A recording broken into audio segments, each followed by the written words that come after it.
El nacimiento prohibido. Tras la gran guerra entre los dioses del Olimpo y los titanes, el cielo volvió a ser azul. Pero el eco de la traición aún resonaba en las profundidades del Tártaro. La mayoría de los titanes fueron encadenados por la eternidad, sin voz, sin nombre, sin historia, excepto uno. O mejor dicho, una, en una isla olvidada por los mapas, atrapada entre el mundo de los vivos y los condenados. Elira, la titánide de la memoria eterna, cumplía una condena silenciosa. Su poder era peligroso, podía recordar todo, incluso lo que los dioses querían que se olvidara. Allí, sola entre el tiempo y la locura, fue visitada por el Rey del Cielo, Zeus. No fue una visita por amor, fue por miedo, porque el oráculo de Delfos le había susurrado una profecía. Uno de tu sangre nacerá fuera del Olimpo, no buscará el trono, pero será más digno de él que tú. En secreto, Zeus unió su destino al de Elira, y de esa unión prohibida nació un niño. Lo llamaron Helión. Su nombre significaba el que observa desde las sombras. Helión no fue criado como un príncipe. Zeus lo entregó a uno de los últimos titanes libres, Crius, el sabio astrónomo, exiliado tras negarse a luchar en la guerra. Lo crió lejos de los hombres y de los dioses, en la isla de Talios, donde los vientos no obedecen a ningún dios, y el mar cambia de forma según quien lo mire. Allí, Helión aprendió a leer los astros, a hablar con las bestias, a defenderse sin armas, pero también aprendió algo más peligroso, a pensar por sí mismo. A los ojos del Olimpo, Helión no debía existir, y pronto lo descubrirían. A los 18 años, Helión comenzó a escuchar voces que nadie más oía, voces que hablaban en lenguas antiguas, que lo llamaban por un nombre que nunca le habían dicho: Hijo del Trueno. Cada noche soñaba con una montaña en llamas, con un rayo que caía del cielo y marcaba su pecho, con una guerra que aún no había comenzado. Entonces, una noche, al pie del monte Carthos, encontró enterrada una lanza de bronce negro. Estaba cubierta de inscripciones que solo él podía leer. Era un arma forjada por Hefesto y olvidada por los dioses.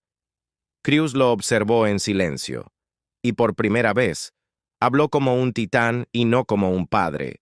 Tú eres hijo del Rey del Cielo y de la guardiana de la verdad, pero tu destino no es gobernar, es despertar lo que los dioses han dormido. Helión, aún sin comprender todo, comenzó a hacer preguntas que estaban prohibidas.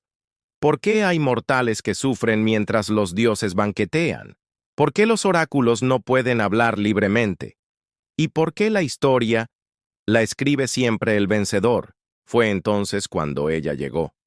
Atenea, diosa de la sabiduría y la guerra, apareció en la isla, no para ofrecerle respuestas, sino para eliminarlo antes de que se convirtiera en un problema. Ella no dudó, atacó sin previo aviso, pero Helión sobrevivió. En el momento exacto antes de caer al abismo, el mar se levantó como una pared. Una fuerza lo salvó. Una voz lo guió. Poseidón. Sin decir palabra, el dios del mar le abrió un camino entre las aguas.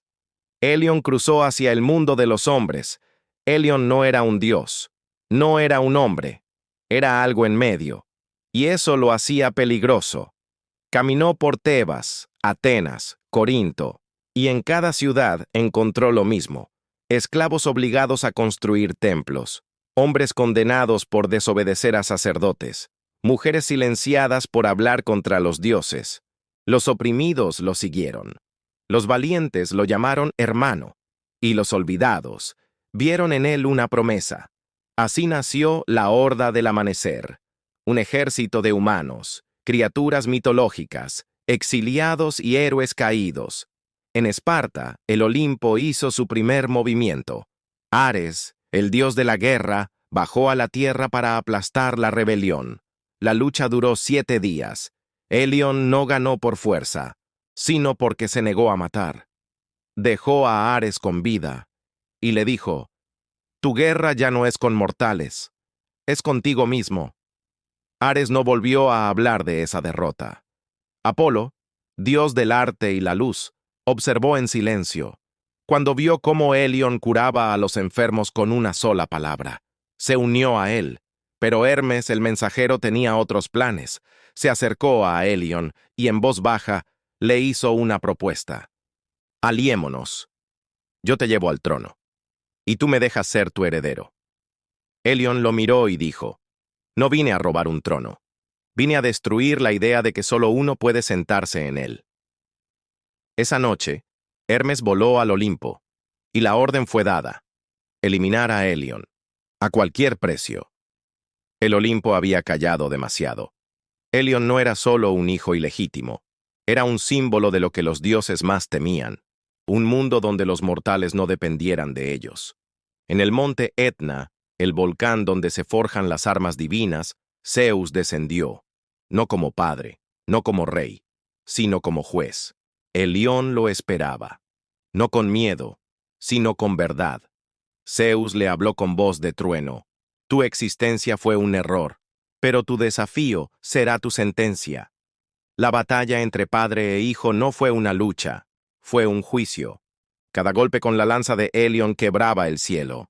Cada rayo de Zeus hacía temblar la tierra. Pero entonces una figura emergió del fuego. Elira, la madre, la titánide del recuerdo eterno. Ella no rogó, no lloró, ordenó: «Basta. Si uno muere aquí, el mundo caerá con él». Zeus, por primera vez en milenios, dudó. Helión, por primera vez en su vida, cedió. Helión bajó la cabeza y dijo: «No quiero el trono, quiero que los hombres sean libres. Pero si mi poder es peligroso, me iré». Hades apareció desde el inframundo. Le ofreció a Helión un reino entre los muertos, un lugar donde las almas pudieran pensar, elegir y recordar. Pero Helión no aceptó. No pidió nada. Solo caminó hacia el borde del volcán y desapareció.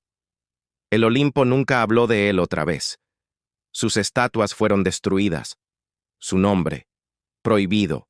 Pero hay quienes aún susurran su historia. Viejos marineros que han visto una figura caminar sobre el mar en noches sin luna. Guerreros que han oído su voz en sueños, susurrándoles: «Resiste». Algunos dicen que Helión no murió, que espera, que cuando el poder vuelva a corromper al cielo, él regresará. Su nombre fue borrado, pero su legado es eterno.